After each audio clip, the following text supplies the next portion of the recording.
পর্যন্ত কোনদিন কোথাও মাথা ঝুঁকানো তো দূরের কথা, লাখ টাকা দিয়ে মাইজভান্ডারি গোলাম হুজুর গৌসুল আজম আব্দুল কাদের জিলানীর গোলামদের জুতার ফিতাও কে খরিদ করতে পারে না।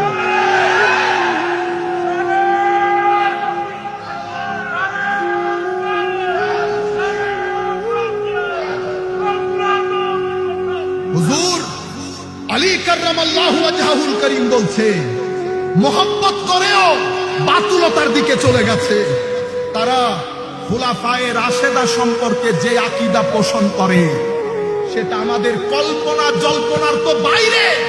এটা সুস্থ মানুষ, মন মানসিকতার লোক জবানেও আনতে পারবে না।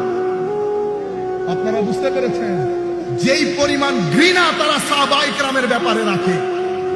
সুতরাং এই আকীদার সাথে একজন সাধারণ মুসলমানের সাথে দূর দূর পর্যন্ত কোনো সম্পর্ক। হযরত আলী বলছেন মুবগিদুন মুফরিদ, আরেক দল যারা আমাদের ব্যাপারে বুগজ রাখে, হিংসা রাখে, তাদেরকে এই বুগজ হিংসা বাতুলতার দিকে নিয়ে যাবে। তাদেরকে আমরা নাসেবি খারেজি বলি। এরা ছিল, এরা আছে, এরা থাকবে।